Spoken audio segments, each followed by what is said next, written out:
Sveiki.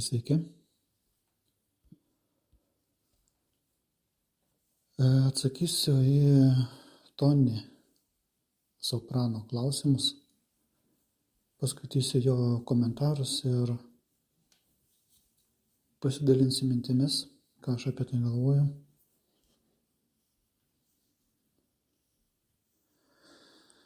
Kas liečia fanatizmo temą, kyla klausimas, kaip turi praktikuoti Hare Krishna Mahamantrą žmogus, kad jis nesiskaitytų kaip fanatas, jums, tai yra man. Virginijus turi kolegų ir ne vieną, praktikuojančių 15 ar 20 metų, kurie liko ir toliau praktikuoja. Ir praktikuos. Tai kas su jais? Ar jie irgi skaitosi fanatikai? Jiems ką gal geriau rekomenduotumėt irgi išeiti iš bendrijos ir nutraukti praktikavimą, kaip padarė Virginijus? Aš nesuprantu. Pirmiausia, reikia suprasti, kas tas fanatizmas yra. Jeigu tie žmonės, būdami vaišnavų bendruomenė, yra fanatikai, tai, sakykime, fanatikas naudą neša organizacijai, bet kam, tik ne savo. Tai kas yra fanatikas? Jis savo naudos jokios negauna. Tai jeigu, tarkim, žmogus fanatikuoja, tai reiškia, kad jis yra pagautas svetimos idėjos. Jis yra apžavėtas žmogus. Šiaip tai yra žmogiška būti fanatiku. Žmogiška, tai yra fanatizmas yra kaip įsimylėjimas. Kai įsimylė, o po to, kai tas įsimylėjimas prablėsta, tada žmogus pradeda save įtikinėti ir tas prasideda toks, kaip pasakyti, iš pradžių nuoširdus toks įsimylėjimas, o po to, kai viskas praeina, visi įsimylėjimai praeina, žmogui reikia dėti daug pastangų, kad save įtikinti, kad įtikinėti. Tai fanatikai, pas fanatikus, jie nuolat, tarkim, kodėl jie tokie aktyvūs yra, kodėl jie nori kuo daugiau, tarkim, kaip sakant, gauti rezultatų, kaip jie supranta tas rezultatus. Tai pamokslauti mėgsta ir panašiai, tam, kad kad save įtikinti iš tikrųjų. Nes fanatikas giliai viduje netiki. Bhagavad Gitoje fanatizmas yra pasmerktas, nes fanatizmas yra aklas tikėjimas, tas vadinamas, aklas tikėjimas. 17 Bhagavad Gitos skyrius, dar kartą galima paskaityti apie tikėjimą gunose. Tai ir įsivaizduokit, kad kaip atrodo tikėjimas į Krišną tamo gunai. Radža gunai. Tama gunai ir radža gunai. Ir netgi tikėjimas satva gunai irgi turi savo tam tikrus niuansus, jis nėra, kaip sakant, iki galo, kaip sakant, išgrynintas tikėjimas. Tai yra gunose tikėjimas, tai yra karminiai dalykai. Ir galima dar taip pasakyti, aš kaip praktikuojantis astrologas ir mokinuosi ir praktikuoju, galiu pasakyti, kad pas žmonės yra duotybė, tam tikra duotybė, ir jeigu žmogus žinotų savo duomenis, tam tikrus, kad jiems sakytų, reikėtų tau vengti to ir to ir to, nes gali pakliūti į apžavą. Dar viena fanatizmo tokia tema, kad apsižavėja žmonės. Apsižavėja ir po to palaikantis vienas kitam palaiko tą apžavą. Ir sakyčiau, fanatizmas tai yra bėda bendruomenėse, kur yra fanatizmas, tai palaikomas, tai yra bėda.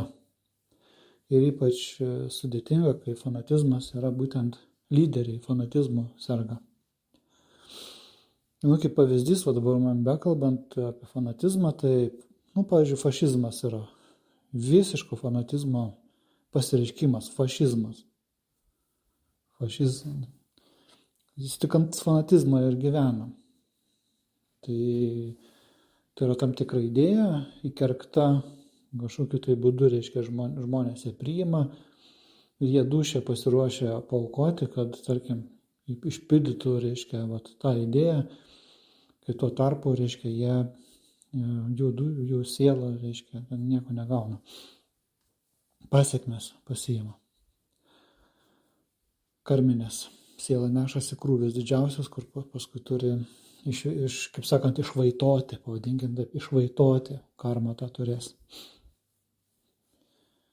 O religinis fanatizmas, tai jis irgi gimsta iš žmonių nežinojimo, neišmanimo.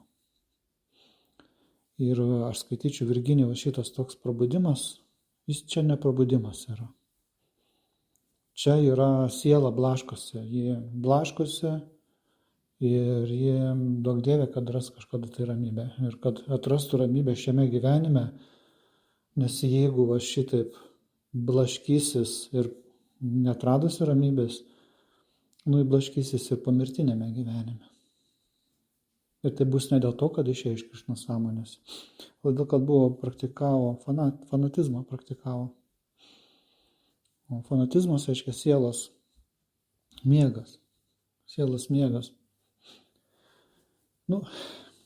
Yra toks fanatizmo paskirstimas, kad yra fanatizmas vadinamas emocinis fanatizmas, yra mentalinis fanatizmas.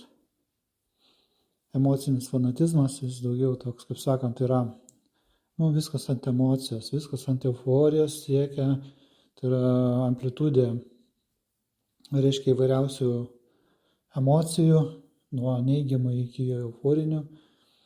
Tai tokie emociški žmonės, jie paprastai nemėgsta nei ten gilintis, nei mąstyti, nei studijuoti. Jie veiksmų žmonės, jie veikia. Sakyčiau, pavyzdys, apie kurį aš čia kalbėjau, aš nebenoriu to žmogaus nė vardo, vertinti nenoriu, paskui gausis, kad tai yra pavyzdys emocinio fanatizmo. Emocijos. Žmogus emocijas, pasigauna emocijų ir gali eiti per pasaulį, tiesiog basomis šventas vietas išvaikščioti ir, išbučiuoti kojas, reiškia, ten brakmanam, šventikam, Indijai, karvėm ir, reiškia, šiknas nulaižyti ir panašiai, atsiprašant. Iki kokių gali košmarų, ta prasme, davesti savo sielą, tai sunku įsivaizduoti fanatikas emocinis. O štai mažesnis kiekis yra mentalinių fanatikų. Mentalinis fanatikas, kaip atrodo, pavyzdžiui, koks katalikų kunigas, kuris įsitikinęs yra, kad tas mokymas, kurį jis praktikuoja, yra vienintelis teisingas ir jis tom net nebejoja, iš tikrųjų taip atrodo, kad nebejoja ir jis savais būdais tą gina. Tai mentaliniai fanatikai gali būti, nėra taip grinų tokių, kaip sakyti, kad emocinis čia mentalinis, gali vyraujantis būti, tarkim, emocinis, bet gali būti ir mentalinis. Gali būti mentalinis, šiek tiek emocinis. Tai ir toks žmogus gali, pavyzdžiui, kalbasi, vieni gali įtikinėti, pamokslauti, o kiti kaip tik tokie būna išlaikyti, atrodo, išklauso tave, pritarė ir panašiai, tu su jais bendrauji ir galų gale tu pradedi jaust, kad pas tave patį ateina kažkokios abejonės ir panašiai. Tai būna dėl to, kad yra būtent mentalinis fanatikas. Kažkokius, tarkim, tu pajunti, kad tu, kaip sakant, apdirbamas esi. Tave apdirbo mentalinis fanatikas, jis protingas yra. Protingas žmogus ir gali būti daug baigęs, ypač šitie materialistiniai, vadinam, šito mokslas, tas vadinamas, jis irgi yra, kaip sakant, fanatikui labai palankus. Ir mentaliniam fanatikui. Jis gali baigęs būti, paskui gali būti, pavyzdžiui, sektas patenka žmonės, kurie kaip tik, reiškia, baigia aukštuosius, ne vieną aukštą ten ir panašiai. Ir paskui žiūri, reiškia, kad pas Jehovos liudytus tai nuėjęs. Ir fanatikuoja. Nu, tai, aišku, nėra lygių. Jehovos liudytojų sekta, tai vaišnavų, tai tada jau atrodo labai neblogai šiaip jau. Kaip palyginus, kaip pas Jehovos liudint. Vat. Toks vaizdelis, mentalinis fanatikas. Mentaliniai fanatikai jie yra stikinę savo tiesą. Tai irgi jie kaip apžavėti yra kaip mentalinės kažkokios ten programų, kažkokia mentalinė programa. Ir jie niekaip negali pasižiūrėti į save iš šono, kad gali būti dar ir kitaip. Dabar įsivaizduokit, pavyzdžiui, koks guru mentalinis fanatikas įkuria judėjimą.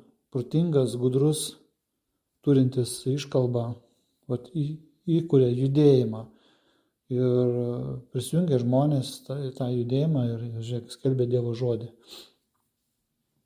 Tačiau visas tas judėjimas tampa tam tikrą, kaip pasakyti, suburia žmonės, nukreipia panašiai, kaip energetiškai žmogus patenka stipresnė energija, jis yra įtraukiamas. Tai guru fanatikai yra, mentaliniai fanatikai. Ir jie gali būti pasiekę iš tikrųjų nemažų dalykų ir protą apvaldę ir panašiai, ir gali turėti ir iškalbos, gali turėti. Ir jie gali turėti labai daug pasiekėjų per visą pasaulį net. Tai mentalinis fanatizmas yra labai irgi platus. Ir būna taip, kad, tarkim, žmogus persirga ir emociniu fanatizmu, ir mentaliniu, o paskui, reiškia, jis ir, kaip sakant, paprastai emocinis fanatikas prabunda per sukrėtimus. Kažkaip būna sukrėtimai, jam įsijungia šarai, kuriam laikui greičiausiai. Ir jis pradeda kažką mąstyti ir jis tada nusprendžia, šoka į priešingą pusę. Dažnai jis išgyvena tam tikrą pykčio emociją ir panašiai. O mentalinis fanatikas prabunda tiesiog lygindamas. Jeigu jis, pavyzdžiui, koks vaišnavas, tarkim, jeigu yra, jis studijuoja Prabhupados knygas, reiškia, bet dar domisi, tarkim, ir kitom religijom ir panašiai, jis lygina. Aš atsimenu, dar kai buvau pas vaišnavus savo tuometiniam guru, sakiau, aš lyginu, man patinka lyginti. Negalima lyginti, žodžiu. O man aš lygindavau, aš galvodavau, palauk, man tai duoda platesnį vaizdą, man visada norėdavosi, o kaip kitaip yra, žinai. Tai pas mane visada būdavo platesnis, net aš kai buvau pas vaišnavus, nors ir fanatikavau irgi. Bet visada buvo platesnis vaizdas, aš, pavyzdžiui, eidavau paskaitas skaityti ir ruošdavosi net ir iš kitų ten mokymų, paimdavau kažkokias istorijas ar pasakojimus, kažkokį mintį įdomią, žodžiu, kažkokį irgi, reiškia, imdavau specialiai ir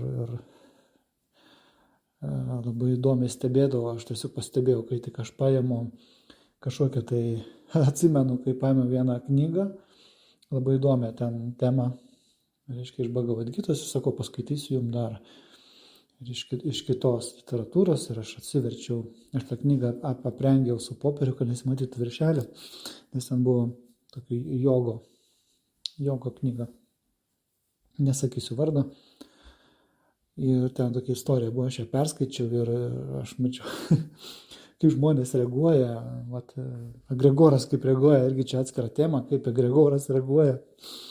Iš tikrųjų, aš pradėjau stebėti, kad tai yra, tarytum, kažkoks apsėdimas, tai žmonės, tarkim, ta bendruomenė kažkokį tai apsėdimą, ir aš pats pastebėdavau, kad pas mane kartais kildavo toks kolektyvinis, priešiškumas panašiai prieš kažką, ar apginti norą, žinai, ten galvoju, palauk, paskui nusiramini, galvoju, ko aš čia reaguoju, žinai.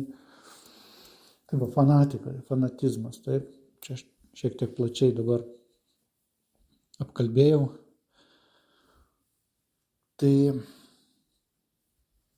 dabar, kaip aš matau, tarkim, vaišnavai, kurie buvo Virginijaus draugai, jie ten likę, kaip atrodytų ne fanatikai. Šiaip aš manau, kad tokių žmonių yra pas vaišnavus ne fanatikų. Paprastai tai yra vyresni baktai. Jie, kaip sakant, plačiau domisi. Jie tokie, kaip sakant, neapsiriboja, sakykime taip, vien tik šito mokymu. Jie leidžia savo, kaip sakant, gyventi taip, kaip jų dūšiai norisi. Ir aš niekada nesakysiu, kad žmogus negali tobulėti, būdamas vaišnavų bendruomeniai, kai to tarpu vaišnavų, kaip sakyti, nenoriu žodžių ta religija, bet tegu būna. Religija turi ištakas labai rimtas ir, aišku, su Indija susieta. Ir ten, sakykime, žmogui tobulėjimui erdvė labai didelė, labai plati. Bet fanatizmas uždaro dureles ir vaišnavai tarpusavį pykstasi. Pasižiūrėk. Vieni iš Gaudiya Mathų, kiti ir vėl iš kitur, Iskono, vieni kitus ten neįsileidžia, kritikuoja, žodžiu, ir panašiai. Tai atrodo, vienam Dievui meldžiasi, tai bendram, tačiau tarpusavį draugauti nemoka. Ir netgi tarp pačio, tarkim, Iskono ir gūrų, ne visi ten susikalba viens su kitu. Yra gūrų, kurie vienaip mąsto, yra gūrų labai fanatiškų, kategoriški, jie tarpusavį trinasi. Tai pakol tai vyksta tokių diskusijų lygmenį, nieko, bet kai prasideda apjuodinimai ir panašiai, tai jau įdomiai atrodo. Tai fanatizmas tas išlenda. Tai va, jeigu žmogus yra sąmoningas, jeigu jis, sakykime, žino, ką aš dabar kalbu, jam tai nieko keisto, nes paprastai visi vaišnavai persirga per fanatizmą. Ir ne tik vaišnavai, visur taip yra, tiesiog žmogiška tas išsirgimas, kaip imunitetą įgauti, kad įgautų. O yra kas ir neįgauna labai imuniteto. Tai va, greičiausiai pas Virginijų tas variantas, gal dabar įgavo tokiu būdu. Va. Tai tiek šito klausimo. Tikiuosi atsakiau, kas yra fanatikai. Dar paskaitysiu.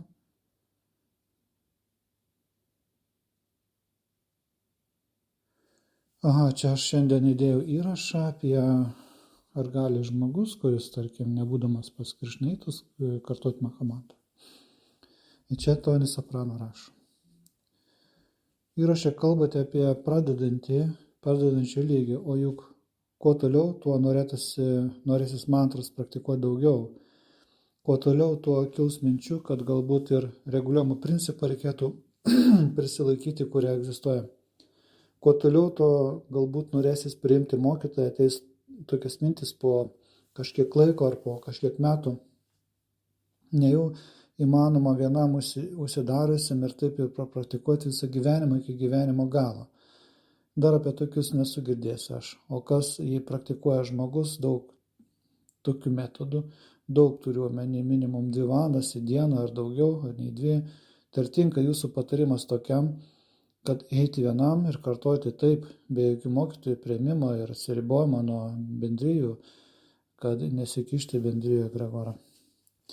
Mano atvejas buvo toks, kad aš būtent ir praktikavau taip namuose, paskui pas mane, man norisi bendrauti su tais, kurie irgi praktikuoja.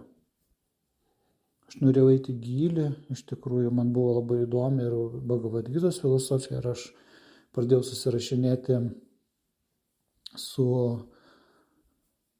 Kauno bhaktais ir dar tuo metu nebuvo interneto, laiškais susirašinėjom ir mane pakvietė atvažiuoti, sako, gali pagyventi, ten susitarė su prezidentu tuometiniu Sanatana Dharma.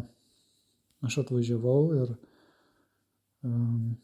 kiek aš ten 3 dienas pabuvau ir nusprendžiau, kad man čia yra biškai per sunku, nes iš tikrųjų ten buvo labai daug žmonių ir ten, o aš toks žmogus gana jautrus triukšmui, bet tas draugas mane įkalbėjo, sako, kaip tik prasideda Bhakti program, tai buvo 96 metų pavasaris, sako, kaip tik prasideda mokslo Bhakti programa, tai yra, ką aš jau norėjau realiai gauti šiek tiek filosofijos ir praktikos išmokti.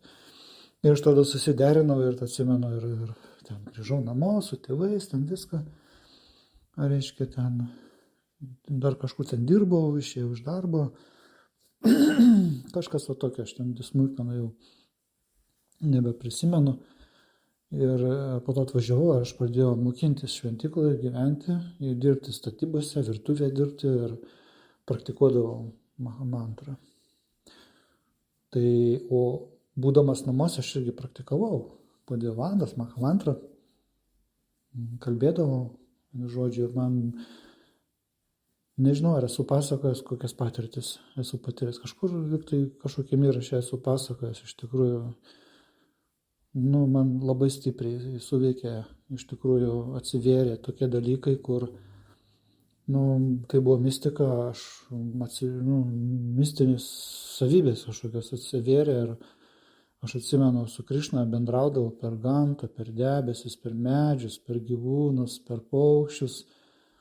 Ta prasme, ten užduodu klausimą, tai atsakymai per ženklus, visokiausius ten. Ir tokį ramybę, tokį džiaugsmą aš ten patyriau ir aš norėjau toliau eiti gilyn. Bet kai patekau, reiškia, į tą bendruomenę, kodėl aš ir po 3 parų norėjau iš ten bėgti, nes supratau, kad aš visko netenku. Aš netekau tų visų patirčių. Ir man buvo praeitų gyvenimų prisiminimai, aš pradėjau prisiminti gyvenimus, kada kartojau mantrą, tai buvo nedaug. 1 gyvenimas, man atrodo, tik su Mahamantra buvo susijęs, o gal ir neprisimenu tiksliai dabar tų visų. Tai buvo labai labai senai, jūs suprantate. Tai kai čia atvažiavau, aš mačiau, kad kažkas čia ne taip. Kaip aš skaitydavau Prabhupados knygas ir praktikavau mantrą, tada susirašinėjau, aš buvau tam, tokiam, aš kitaip kažkaip buvau, pajutęs, įsivaizdavęs. Ir vienu žodžiu, ta Bhakti programa mane perinstaliavo. Tai va čia prasidėjo mano tada fanatizmo kelias. Aš, nors, kaip pasakęs, aš ten pradėjau labai rimtai mantrą praktikuoti ir dirbau statybose, dirbau visus juodus darbus šventykloj. Nepatikdavo man į harinamas eiti, aš ten, kiek įmanoma vengdavau, bet visi neišvengdavau, nes visi eidavo, ir eidavau ir aš. Ir knygų platinti irgi bandžiau, man nepatiko, aš kažkaip, tas man tiesiog prieštaravo mano vidinė prigimtis, kad eiti žmogų kalbinti, parduoti knygą, nors ir kaip savitikinėdavau, kad čia kažkokios ypatingos knygos, aš to nemano, tiesiog nemano, ir ką, viskas tvarkoj. Po to, po poros metų, ten buvo, kad aš į Klaipėdą ašramas buvo irgi nedidelis, mane buvo išsiuntę tenai, ten aš jau irgi galvoju, kad viskas grįšiu namo, atsimenu, sėdėjau autobuse, važiavau į Kauną, galvoju, iš Kauno važiuosiu į namus ir gyvensiu tą gyvenimą. Bet kažkaip man visgi, sakau, aš dar neišbandžiau visų tų galimybių, nes aš galvojau, kad dar į Indiją nukeliauti man, tokie motyvai buvo, įsivaizduojat, į Indiją nukeliauti, irgi vienas iš tokių savanaudiškų motyvų. Galvoju susitikti kokią merginą įdomią, vaišnavę, man kažkaip toks norėjau. Tai buvo man jau ten 25 metai, toks vyrukas buvau, nešpėtnas. Tai, gerai, žodžiu, ir atvažiuoju vėl į šventyklą ir tada taip gavosi, kad susiklostė tiesiog aplinkybės, kad aš tapau Kauno šventyklos prezidentas, aš prezidento padėjėjas, komendantas, atsiprašau, ne prezidentas. Tai komendantas tiesiog kaip už ūkio reikalus, toks už tvarką, už švarą, atsakingas už discipliną ir panašiai. Ir čia prasidėjo mano tas, kaip sakant, antras kvėpavimas fanatiko. Aš pasirinkau guru, irgi fanatišką guru. Nuoširdus žmogus, bet fanatikas kaip priklauso. Tai ir šitą taurę išgėriau ir panašiai. Tai per tą tarnystę šventykloj kažkur nuo 97 metų greičiausiai aš tapau tuo komendantu šventyklos Kauno šventyklos komendantu ir buvau neinicijuotas dar, pasirinkau guru. 28 iniciaciją pirmą priėmiau, gavau vardą dvasinį, pirmą iniciaciją ir tuomet aš buvau komendantas. Aš jau buvau pradėjęs sirgti, man pradėjo griūti sveikata, imunitetas labai nusilpo, pervargimai, nes iš tikrųjų intensyvas labai didelis, aš pats gana jautrus žmogus, toks organizmas man. Ir pradėjo griūti iš tikrųjų sveikata, aš pradėjau įvairiom lygom sirgti ir su temperatūra, ir atsimenu man, ir su temperatūra, ir nukritusi temperatūra, ir skaudėdavo skrandis, ir vienu žodžiu aš ten grioviau sveikatą, vienu žodžiu labai stipriai pasiekmes iki šiol yra. Man pradėjo berti veidą, atsimenu kojas, kažkokios egzemas atsirado, vienu žodžiu labai baisiai, ir akis aš buvau, ir vienu žodžiu sudėtinga buvo, ir yra nuotraukos, kur, reiškia, aš visiškai sudžiūvęs skeletas tiesiog. Bet prašydavau, sakau, kad leiskit mane nuo tų pareigų, bet nebūdavo kas pakeičia. Ir, vienu žodžiu, patekau į tokią situaciją, perdegiau kapitališkai.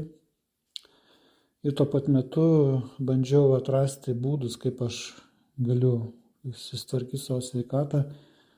Tai ir išmokau reiki, paskui išmokau ten atsipalaiduoti, ten ir jogos darydavau, ir domėtis pradėjau sveikatingumu, nors iki tol domėjausi tais.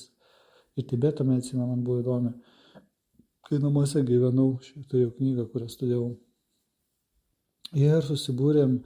Toks buvo būrelis, kuris ir okultizmas man buvo visada įdomus, tas paraleliniai tie visi dalykai, ir aš tų patirčių daug turėjau. Tai toks, ir aš ten garsėjau, tam tikram sluoksnėje pas mane ateidavo žmonės, kurie domėdavosi būtent tais paranormaliais dalykais, ekstrasensoriniais dalykais. Šventykloj būdamas aš, žodžiu, pas mane atsivėrė daug irgi dalykų, nors iš vienos pusės buvau toks perdegęs, pastoviai atsistatinėjantis, iš kitos pusės pas mane vėrėsi įvairios paranormalios savybės iš tikrųjų. Tai būdavo irgi, atsimenu, tų praeitų gyvenimų, aš ateidavau į šventyklą, pamatydavau tuos žmonės, aš prisimenu savo ryšius su tai žmonėmis. Tai bet irgi būdavo pas mane tokių neadekvačių, sakykime, pasireiškimų atsimenu ir, vienu žodžiu, ėjau per klaidas, per visokiausius dalykus, buvau tokia ryškus pakankamai veikėjas toks. Tai ne iki galo toks, sakykime, ne tas, kuris emocinis fanatikas, bet aš daugiau per intelektualinę ir per okultinę patirtį. Tokia ezoterinė patirtį pas mane. Todėl man buvo įdomios, aš pradėjau mokintis vaišnavų tas jagės, ritualus visus, gavau savo gurų palaiminimų, pradėjau daryti samskaras, vestuvėse sudaręs, vaišnaviškas jagės darydavau, vienu žodžiu, gana intensyviai, viską, toks mano buvo. Daug paskaitų skaitydavęs, man įdomias, aš papasnikas skaitydavau paraleliškai dar kitą literatūrą, turėjau visą bibliotekėlę, susikaupiau pas mane, turėjau tokį kampą, vienu žodžiu, ir visą sieną knygom. Įvairiausia literatūra, įvairiausia. Tai, aišku, pagrindinė vedinė literatūra, tai būdavo ir jogos knygos, ir filosofijos įvairios, vedantos, ir žodžiu. Paskui jau atsirado ir internetas, aš pradėjau ir kompę turėti, vienu žodžiu, skaityti, studijuoti, darydavau paskaitas. Tai praktiškai man buvo įdomu lyginamoji veikla. Tarsi aš lygindavau krikščionybę, ten, tarkim, su vaišnavu, man buvo labai įdomu. Nors krikščionybė manęs labai niekada netraukdavo, bet toks tiesiog. Bet įdomu buvo sąsajos, labai panašumų daug rasdavau, biografijas, labai vaišnavų biografijas, šventųjų biografijas ir krikščionių šventųjų biografijas. Šiek tiek apie budizmą, man buvo tas įdomu lyginamoji ta veikla. Atsimenu, aš savo guru pasakiau, tai jam nelabai patiko, kad aš tą lyginamą veiklą užsiimu ir aš suprantu kodėl, nes būtent tas toks mano platesnis matymas pasaulio apie religijas ir panašiai lyginamoji ta veikla. Ir aš skaitau ir vaišnavų buvo knygos, įdomai gal jis yra, kur šioks toks lyginimas, tarkim, kas liečia visas tas idėjas karma, reinkarnacija, ten, ir panašiai, kas Dievas yra, visi tie dalykai. Ir skaitydavau paskaitas ir toks buvau brahmanas, vienu žodžiu. Tai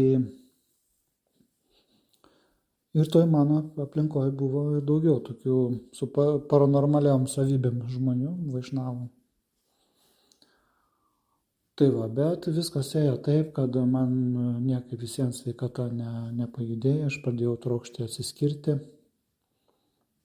Žodžiu, gavau antrą iniciaciją brahmanų, žodžiu, ir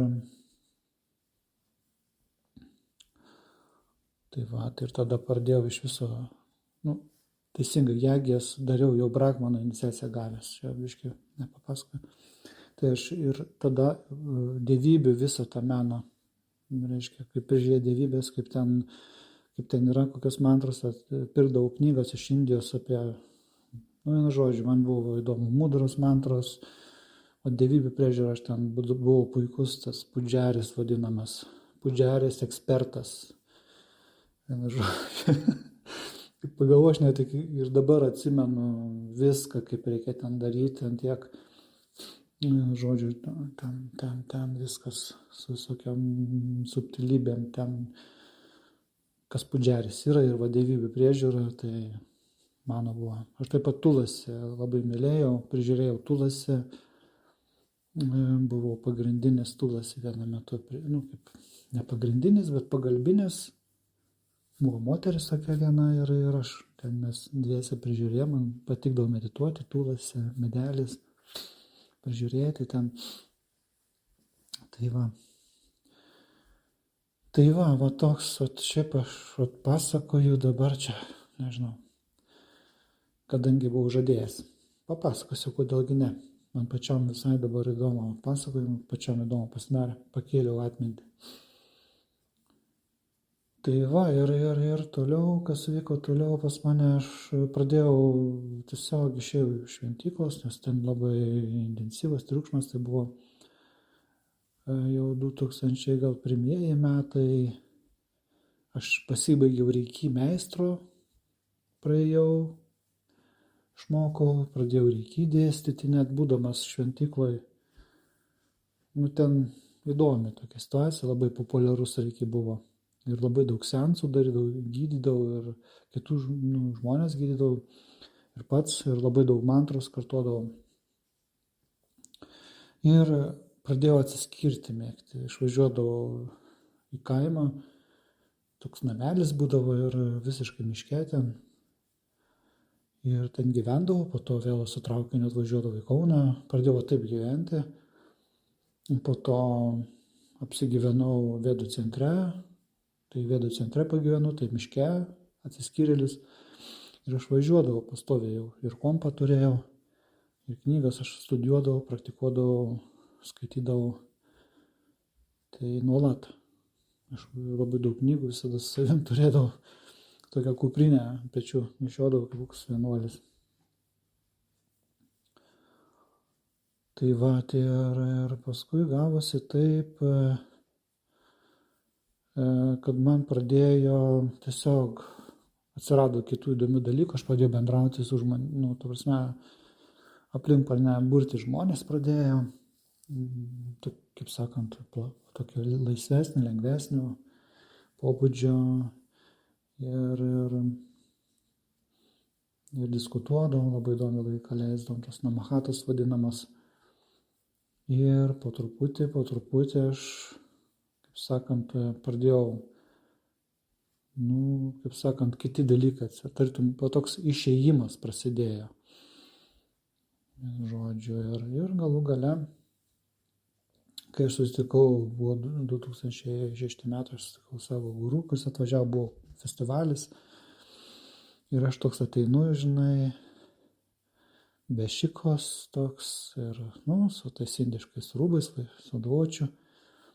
Ir manęs paklausė apie mano draugą, tai yra, aš jam papasakojau, jis verčia, sakau, vertėjas, verčia knygas, Saibabos knygą išvertė. Kai išgirdo žodį Saibaba, reiškia, guru pradėjo tiesiog putotis, tiesiog tokiais žodžiais pradėjo, žodžiu, ir man tai sukrėtė labai, Ir jis mane sako, kodėl be šį, bartis pradėjo, taip prie visų ir taip kažkaip taip nedekvačiai man pasirodė. Gal buvo pervargęs ir panašiai. Kadangi anglų kalba, man anglų kalba, taip, ir dabar aš jos nelabai mėgdavau, šiaip kažkodėl tai karminis kažkoks tai dalykas gal. Ten man išvertė, kaip pasakė, savo gyvenimą, kodėl čia taip reikia, žinai, aš ir taip pykti. Ir aš nuėjau pasikalbėti dar su kai kuriais ten vyresniaisiais bhaktais, pavadinkim taip. Tai jie mane sudubasino taip, kad aš ten, visai man suku galvą. Atsimenu, nuėjau palapinę ir guliu, taip žiūriu, galvoju, nematau prasmės, vilties, tarytum būti čia, nežinau kaip išeiti. Pradėjau juodas mintis eiti apie savižudybę. Ir aš pagalvojau, kad mintis man eina apie savižudybę, sakau, viskas, baigiau. Paėmiau, susidėjau daiktus, paskambinau, atvažiavo mane išvežė ir tiesa, atvažiavo, vienu žodžiu, bet aš pasikviečiau draugus, vaišnavus, kurie buvo, sakau, gal galit nueiti pas guru ir patarpininkauti, kad, kadangi aš anglų kalbos nemokėjau gerai, tai visada prašydavau, kad ten draugai paverstų ir panašiai. Sakau, kad man leistų kitą guru pasirinkti. Ir jie nuėjo, manęs net nereikėjo. Jie nuėjo, paskui atėjo, sako, jo, sutinka guru. Sako, sutinka, kad tu gali kitą guru pasirinkti. Ir pasiūlė, kad galiu tą ar aną, vienu žodžiu. Sakau, gerai. Ir tada aš sėdau į mašiną, išvažiavau ir tai buvo mano leidau, kaip sakant, praktiškai išėjimas jau iš Iskono. Ir labai bloga sveikata buvo jau. Ir aš supratau, kad aš turiu atstatyti sveikatą. Ir prasidėjo visai kitas mano gyvenimo etapas, kuris irgi labai įdomus ir turi savo, kaip sakant, kitą spalvą. Paskui dar buvo kitas etapas. Aš per vieną gyvenimą jau esu nugyvenęs kokius 5 gyvenimus. Skirtingus, kardinaliai mano gyvenimas vertėsi aukštyn kojom keletą kartų. Va, paskutinį kartą dar prieš 3 metus irgi vertėsi aukštyn kojom. Tai va, tokia istorija. Gavosi visa paskaita. Tikiuosi, kad jums buvo įdomu. Jeigu įdomu, parašykit, paklauskit, jeigu norit kažką dar. Man pačiam buvo visai smagu irgi prisiminti, nes apie tai aš paprastai negalvoju. Šiek tiek ištraukiau iš savo atminties įdomių jausmų. Ačiū ir iki.